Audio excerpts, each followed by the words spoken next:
In this one, let's take a look at finding the antiderivative of cosine squared of theta. First, you write down cosine squared of theta equals 1 plus cosine of 2 theta over 2. It seems like an arbitrary rule, but remember in basic trig, this is well established and known. So you go into the integral and you place the integrand with 1 plus cosine of 2 theta over 2. You then break up 1 plus cosine of 2 theta over 2 into two separate fractions often, so it gives you 1/2 plus cosine of 2 theta over 2 d theta. After that, you can distribute the integral symbol to the 1/2 and also distribute the d theta to each of the individual integrals. So it's going to give you 1/2 of d theta plus 1/2.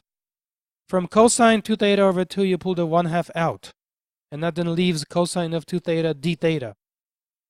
Once you've done that, now you have 1/2 of the integral of d theta. You pull the 1/2 out at step 6. Cosine of 2 theta, you can handle using u-substitution that's shown over here. So you write u equals 2 theta. You differentiate, so it gives you du equals 2 d theta. Then you take and you divide both sides by 2. So it's going to give you du over 2 equals d theta. So now cosine of 2 theta d theta is replaced as follows. You write cosine, 2 theta is replaced with u, and d theta is replaced with du over 2, according to this u substitution.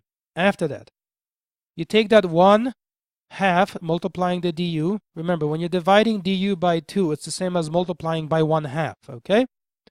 So you take the 1/2 multiplying the du and you pull it outside and you multiply it by the 1/2 already in this position out here. So now that's going to give you the following. 1/4 of the integral of cosine u du.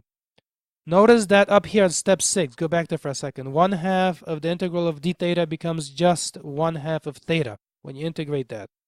And you copy that down to step 8. It gives you 1/2 of theta plus 1/4 of the integral of cosine u du.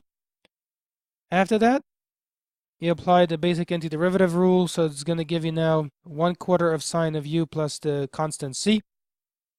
The u, then you replace back with this definition. So up here, remember, u was equal to 2 theta. So go back down below and you make a replacement. You replace u with 2 theta.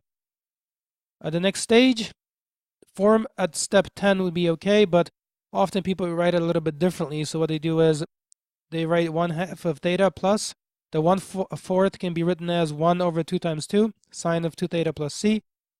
And notice that over here you have a half applied to the theta and 1 over 2 times 2. So the 1/2 can be factored out.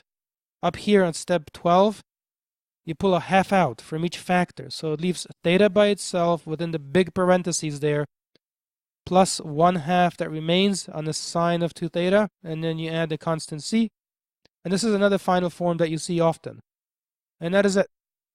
So I'm going to just zoom out here. And this is the entire procedure from top to bottom.